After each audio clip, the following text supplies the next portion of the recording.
Story 1 by Iron Jesus. Don't get off the bus. Anybody that has been on the Navajo reservation has either probably heard of some creepy things or have experienced pretty creepy things, namely skinwalkers. I have only seen one. Here's my story. I come from a small town in northern Arizona that's sandwiched between the Paiute Reservation to the north and the U.S.'s largest Navajo reservation to the south. My high school being so small, a 1A high school that has, on average, 80 students enrolled every year, always had to travel south about 5 to 10 hours one way to play another high school in any sport. This means that we traveled a lot on the Navajo reservation, and we also usually stayed at hotels when we would head out to play and come home in the morning, but this trip was a little different. I remember the basketball coach saying that the school didn't have enough money to put up the teams in a hotel that trip, so we're going to be on the road for a total of about 12 hours. I was the only male senior to play basketball that season. We had just got done playing our game and headed home on our bus, Big Blue. We were headed out, and it wasn't long, about 2 hours of driving, before we had entered the reservation. By this time, everyone was asleep, with it being about 2 in the morning. When we had crossed the reservation's border, I noticed the bus driver had sped up and was now going about 85 miles per hour. I thought this was a little weird because he never exceeded the speed limit, at least not in my high school career. For some reason, I couldn't fall asleep like the rest of my teammates, and I just sat at the back of the bus, staring out across the desolate desert landscape that was lit up by the full moon. As I looked out, I could see a figure running towards the bus at an angle of pursuit, and keeping up with the bus at 85 miles per hour. As the figure got closer, I saw that it was a humanoid form. As a matter of fact, it looked exactly like a human, only that the face was painted half black and half white, with glowing eyes. Glowing eyes like a rabbit's eyes reflecting light from a spotlight. I immediately thought, holy crap, it's a skinwalker. The skinwalker ran up to the edge of the road and just kept up pace with the bus, hurtling sagebrush and rocks while staring at me. After I made eye contact with the thing, I could not look away. It was as if something was holding my head and eyes in place. The skinwalker just smiled at me, this inhuman smile that went ear to ear, showing crooked, yellow, pointed teeth. I felt like I was going to throw up, and I was panicking through the whole ordeal. The skinwalker started to crumble down onto all fours, still keeping up with the bus. I could see his bones crack and reform. Hair started appearing all over the skinwalker's body, and in about 3 seconds, it was now a coyote, and it ran off back into the desert out of view. As soon as it was gone, I ran to the onboard bathroom and puked a mixture of food and blood. I didn't want to tell anyone for fear they would think I was crazy. I confided in my Navajo friend.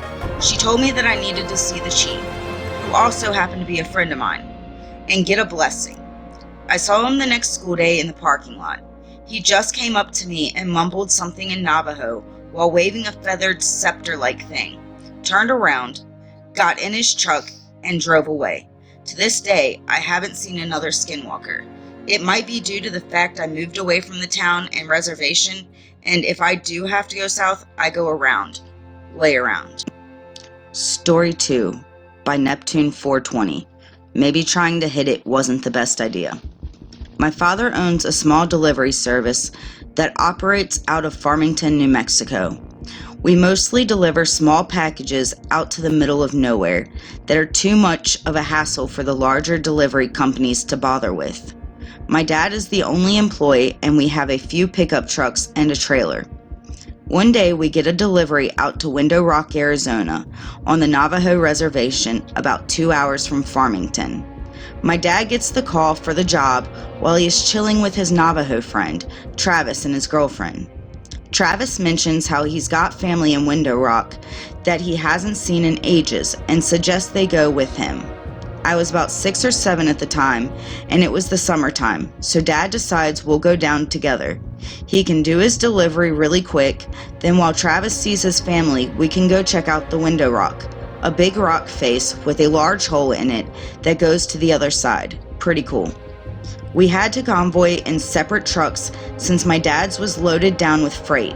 We decided to bring along some walkie-talkies so we could communicate with one another. We spend our time in Window Rock. Everything is generally uneventful, and we start heading home along the old highway with my dad and I in front and Travis and his girlfriend in their truck behind us. I honestly don't remember most of the Window Rock trip, but this next part I can never forget. We're somewhere on the highway between Window Rock and Gallup, New Mexico. It had just rained earlier in the day and the road was kind of slick, so we were taking it pretty slow. On the left of the highway there is nothing but sandstone cliffs, and on the right there is a huge field separated from the road by a small barbed wire fence. We crest the top of this hill, and down at the bottom of the hill we see what appears to be a very large dog, sitting back on its haunches in the middle of the road, facing the cliffs. My dad calls over the radio, "Hey Trav, do you see that big-ass dog?" Travis starts yelling back over the radio, "That is not a dog, speed up right now and hit it." He sounds almost hysterical. He just keeps screaming, "Hit it, JJ, you have to hit it. Please, please, hit that fucking thing right now." So my dad starts to speed up, and as we get a bit closer, I can begin to see it a little more clearly. It's covered in this brown, wiry, matted hair that appears to have dried blood all over it. It's still facing the cliffs, but the moment our headlights hit it, it turns and looks at us. And it has a face. Don't know how else to describe it, other than a mix between a bear's and a human's face. It looks twisted and distorted, and almost in pain. As we get closer to this thing, we start to realize it's actually fucking huge. Though it was still sitting on its haunches, it is about shoulder height with the hood of the truck. We get literally inches from hitting it when it lets out this scream that sounds like someone screaming as their lungs were filling with water, and it leaps backwards towards the field, landing just on our side of the barbed wire fence. Then with another leap, it was gone from sight. Travis comes over the radio again. "Holy shit, keep driving. We have to get out of here. We have to go faster." He kept repeating that last part. We have to get out of here and we have to go faster. Pretty soon we are speeding like crazy, and just as we start to come near the outskirts of Gallup, we get pulled over. Travis pulls his truck over with us. Naturally, that makes the cop, a Navajo man himself, very on edge, and he immediately asks why Travis felt the need to pull over as well. Travis says, "We just saw a Skinwalker a few miles back, and it's been following us." The officer immediately turns white, stammers something about a verbal warning, gets in his car, and takes off. We do the same. We didn't see anything else that night, but when we got home, Travis refused to let us leave without taking some kind of Navajo totem thing that was supposed to keep it away. Story 3 by Navajo Joe. Tap tap at the window. I was a kid when this happened. My uncle and I were finishing up chopping and gathering firewood for my grandmother because it was getting dark. Driving back on a dirt road at about 30 miles per hour, I had this awful sense of being watched. Before I could turn to look out my window, my uncle quickly shouted, "Don't." I completely froze. My heart felt like it was beating out of my chest, then completely stopped when I heard a tap tap on my window. My uncle sped up and was loudly praying in my native language. I didn't know what was going on and thought it was over till our truck suddenly dipped from the bed. My uncle then started saying, "Look at me and don't turn away," over and over. Then I heard it again, tap tap, but from the window behind me. It was getting harder for me to breathe and I wanted to cry. A minute or two passed and the truck dipped again. My uncle looked around and sighed. It was quiet, besides the truck and the road. He looked at me and said, "We will ask your father to do a prayer in the morning, so the evil will forget our faces." I remember curling up on the seat and just staring at the radio, watching the time, listening to my uncle sing an old prayer till we got to my grandmother's house. I called my uncle because I had had a nightmare about that night. We talked about it for a bit. He said, "I didn't see faces, just eyes, like brake lights you see on the road. It watched you." Before hanging up, I tried joking with him about it. "Why didn't you just step on the brake when it was in the back?" No laughter, just a pause. because it wasn't alone. Story 4 by Nordic Alchemist. Convinced I saw a Skinwalker. As many of you might already know, many Navajo people, including my own family, are very reluctant to speak about skinwalkers because it is believed to attract their attention. Well, I, however, grew up away from the Navajo Nation and was very naive about the subject. When it came to skinwalkers, I was an absolute skeptic. My mom used to tell a story of how back in the 80s, when she lived with her siblings and grandmother, she and my aunt saw a skinwalker just outside their driveway under a streetlight. She described it as a black dog with dirty fur and twisted noodle-like front leg, and these unnatural eyes with a soft burnt orange glow. Me, being my own closed-minded self, doubted every word, but I never said my doubts aloud. But these doubts totally changed last year when I went to my grandparents' house last October. Me and my family had just finished scourging the carnival at the Navajo Nation Fair and called it a night. The house was close enough where we could walk home in just 10 minutes. So we did. When we got there, it was about 9 at night, where we stayed up until about 2, catching up on family affairs and the local news. It was during that time that I just decidedly opened my mouth and blurted out the question, "Hey, are skinwalkers real?" "Guys," I asked, "you shouldn't be speaking about that," my grandma said with almost a disturbed yell in her voice. So she and my grandfather both decided to go to bed. After being scolded by my mom, one of my aunts chimes in with a very cautious tone and says, "They're real, all right. Had a few start screaming outside of my trailer in Farmington just a few nights ago. Your cousin had nightmares the whole night and woke up crying that morning." Not wanting to push the discomfort any further, we all decided to go to bed. Now the trailer is pretty old, and it was a really nice night, so we slept with the windows open, with screens to prevent bugs coming in. Everyone had drifted off to sleep except me, because my mind was still going a million miles a minute about skinwalkers and wondered if I ever encounter one while here on the reservation. As a kid, I was told it's taboo to think about skinwalkers because it can still call their attention. That's when the shit totally hit the fan. Just as I was settling and finally getting relaxed for sleep, I started to hear something moving outside. I get up from the couch and start wandering over to the kitchen window. In the trailer, all of the rooms have the lights out, so the only visible light that can be seen is from the porch light out front. I was thankful for this because I told myself if it really was a skinwalker outside, then hopefully it wouldn't notice me seeing it. So I muster up the courage and take a quick scan of outside.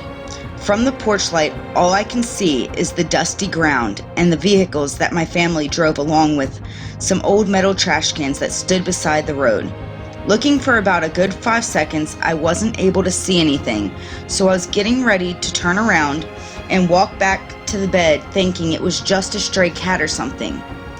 Only have taken 2 steps, I hear what sounds like a distorted scream coming from outside, definitely close by. Fear rising, I look outside again, and there I see it. A coyote-like figure was staring in my direction from behind the cars, just outside of the reach of the porch light. Only it looked awfully wrong and gave off an evil vibe just from seeing it. It was gray with very disheveled hair, and a horrific orange-red soft glow came from its eyes. I noped the hell out and ran back to the bedroom. It was at this moment I had begun to also notice an awful stench in the air that smelled like rotting meat. I started trying to wake up my mom, who was like, "Oh my God, it's almost 3 a.m. What do you want?" I immediately began in a shaken voice, "There's something scary outside." Then she said, now annoyed because I woke her up, "It's probably just a stray animal or something. It's the reservation. Animals wander all the time at night." She obviously wasn't getting the drift of what I was saying, so I screamed, "There's some Blair Witch Project shit going on outside, Ma." That got her attention. What the hell are you talking about?" she said. Then we heard it. The thing outside started making more of its dreadful-like screams and started what sounded like thrashing outside on the ground. Hear that? That's what I'm talking about. So both her and I got back up, looked outside the window, and the coyote thing was making its way to the door. It walked with an odd limp and dragged its back leg as if it was handicapped. We could hear it start to scratch against the door and make this odd muffled moaning sound. My mom went and got my dad, and they both started shouting in Navajo all sorts of words, telling the thing to go away and saying it's not welcome here. Well, all this commotion was enough to get the rest of the trailer up as they came out into the hallway. The only thing my mom did was turn to them and said, "Skinwalker," while proceeding to point to the door. Noises still happening.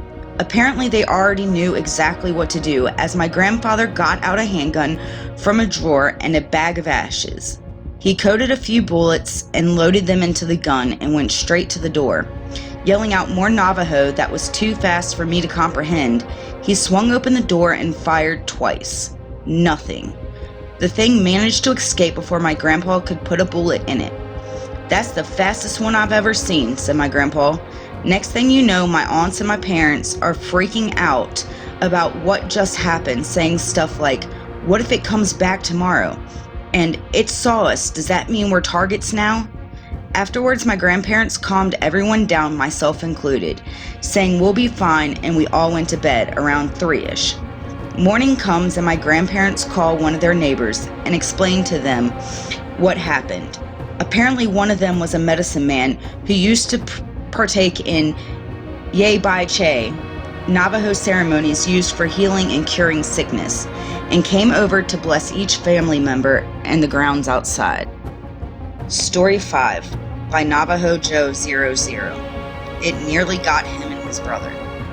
This is my father's story written from his perspective. When I was about 11 or 12, we lived in a small house made of mud and stone, a lot like our house now. It was 2 of my brothers and I in the house. Everyone else had gone to the Jemez feast and left us to tend to the sheep. We were getting ready for bed when we heard the dogs going crazy outside. Thinking it was nothing more than the coyotes howling in the distance, we told them to be quiet. We began to drift off into sleep, and the dogs would not shut up. Somehow I was able to go to sleep for a few hours. Then I woke up very late in the night. It was very quiet and still in the house, save for my brother's snoring and breathing. I realized I needed to use the outhouse and woke up my brother to take me there. He teased me about being scared, which I certainly was. We went out with our flashlights to the outhouse. The dogs began with their crazed barking out in the sagebrush, going from one place to the next. My brother went first, and I waited outside for him. While waiting, I tried to follow the dogs with my flashlight. Suddenly, there was a very loud whine from one of the dogs. Then everything went quiet again. It was really too quiet for that time of the year. Not even the sheep were making noise. Suddenly, I heard a few of the dogs going completely mad by the truck. When I looked over, there was this man. He was unbelievably tall, leaning one arm on the cab roof of the truck. He was looking at the dogs for a little, and then suddenly kicking one of them. They all scattered in different directions. The thing looked up at me, and I saw its face. It had a pure white face, like a full moon, 2 burning red eyes, and a slight smile that was pure black. I could not move or make a sound. It began to walk toward me with long strides, until it finally towered over me. All I began to see was a dark red, like the color of the blood when you cut the throat of a sheep. I kept getting deeper and deeper into its eyes. I could faintly hear my brother coming out of the outhouse. With this, the thing looked up at him. Reality came rushing back to me. I noticed that my brother was too distracted with his buckle to realize what was going on. I also noticed this thing's long hands hovering just inches from my head. Its skin was black ash, and he smelled like a bloated dead animal in summer.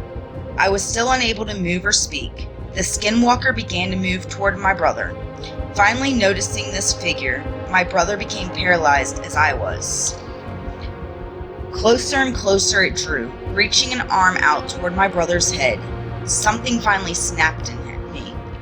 I became unbearably angry. I broke from the trance and lunged at the Skinwalker, raising my arms like a wild animal and baring my teeth at it. A growl came out that I never knew I could make. I became more and more angry at the thing that was trying to hurt us. It kept that smile at first, but the angrier I got, the more the smile faded. Finally, with everything I had, I began to make this primal roar at it. It fell backwards and ran away into the night. Looking back at me, its eyes were dim and dull, its smile now long since gone. The next morning, the family returned home from the feast. After relaying the story to my parents, they quickly hired a medicine man. Thank you for watching. If you like this video, make sure you hit that like button and leave a comment. Also, don't forget to subscribe to our channel and turn on notifications so you don't miss any new uploads.